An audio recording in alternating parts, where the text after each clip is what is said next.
there. It's Movie Review Mom. And today the movie I'm reviewing is called Love Accidentally. This cheesy rom-com is available on streaming on Amazon's Freevee service starting July 15th, 2022. The movie's rated PG and is an hour and 25 minutes. The Movie Review Mom grade I'm giving it is a C or C minus. Oh, and I hate giving bad grades like that. So let me explain why. First, in a nutshell, Freevee is an ad-supported movie streaming service by Amazon. So you get to watch the movie for free, but it's going to break up with ads in between parts of the movie. So if you can handle that, then you have to decide if the movie is worth your time. Unfortunately, this disappointing rom-com may not be worth your time. It was directed by Peter Sullivan and written by Robert Dean Klein. Now, if you are up for a rom-com and you don't mind some flaws, then you're going to enjoy it. So the story is about capable and experienced Alexa and her... You just heard my Alexa device go off. That happened many times during the movie when characters would say her name out loud. So maybe I should unplug my device here so that doesn't happen during the review.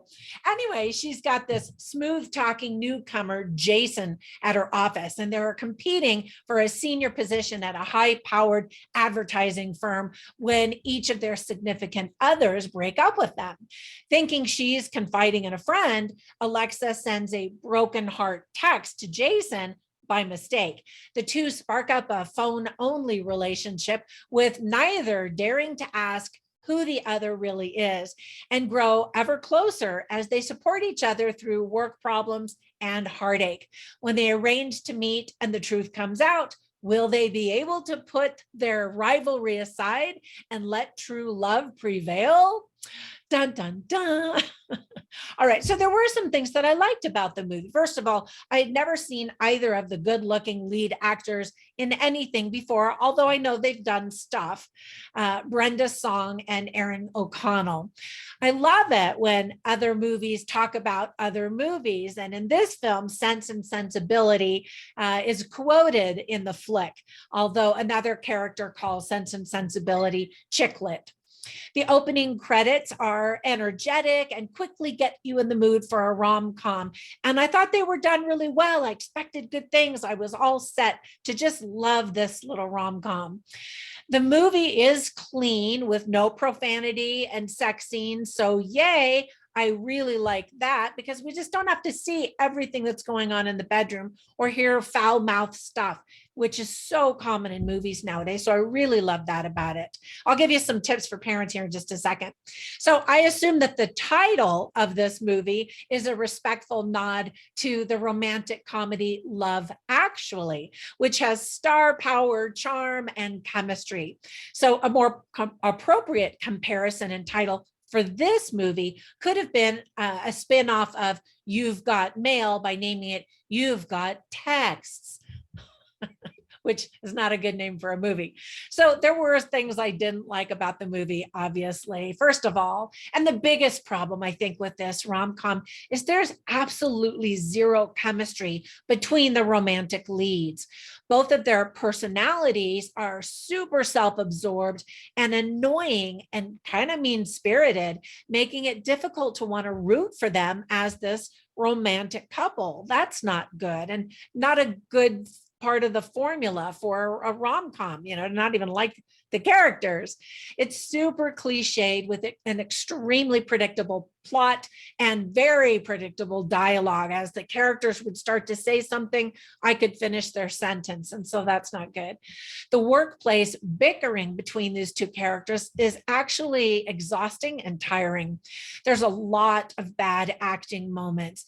The cheesy music is often overbearing and manipulative, telling you what you should feel in any given moment.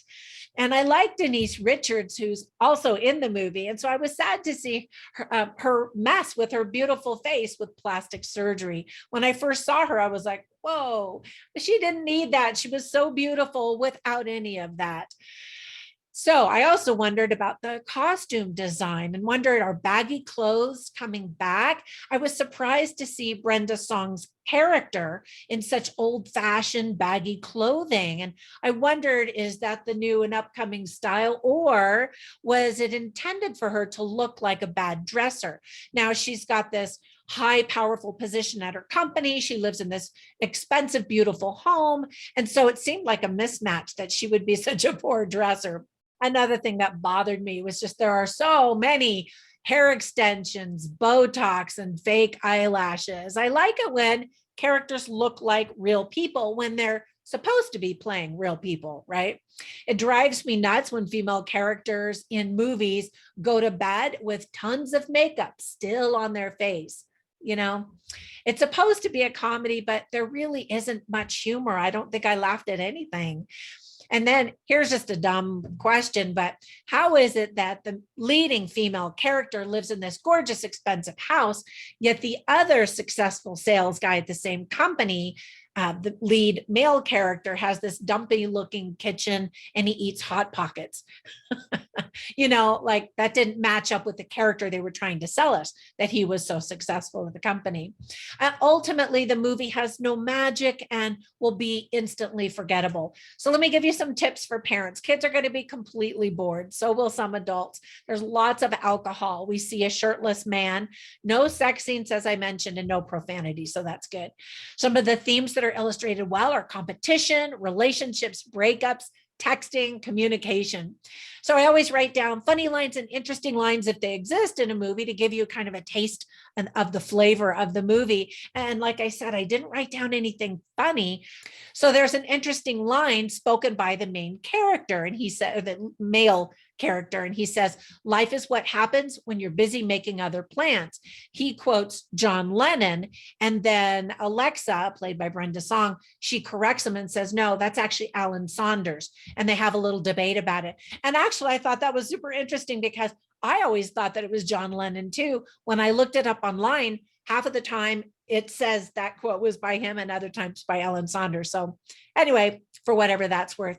And then I did write a series of dumb lines kind of to let you know how some of the dialogue is just not super eloquent or deep. For example, several times Alexa says, I hate technology, you know, and she's all, I just don't like characters like that to begin with, you know. And she's in marketing and sales. So I'm like, you got to like technology if that's what you're going to do for a living. And then later, you know, she's all, wait, what? And that just is such a lazy line. I hear it so much in movies. All right, before we go, let me give you a recommendation for a really, truly charming rom-com. It's an oldie, but a goodie. You've Got Mail. And I mentioned it earlier. I just watched it again recently, and it just reminded me of how brilliant that movie was. It was so sweet, so funny, and there are layers of lessons in that movie as well. So your time is better spent watching that or rewatching it if you've already seen it. Okay, and then another recommendation I want to share with you is a movie on Netflix called A Perfect Pairing. I recently reviewed that one, and both in A Perfect Pairing and in this movie, the salespeople are trying to pitch a marketing campaign for a wine company. And that's what's happening in A Perfect Pairing as well. And I thought that title was kind of clever because they're pairing wine with various things, and it's a rom-com, so it's a romantic pair. Anyway, it's not the greatest movie in the world, but there were a lot of things that made me laugh. It had some charming moments. I liked the lead characters much better. So anyway, check that one out. Thank you so much for watching and spending a few minutes with me. I hope if you watch this movie that you do enjoy it. And I wish the studio all the success. So have a fantastic day, and I'll catch you in the next one. Bye for now.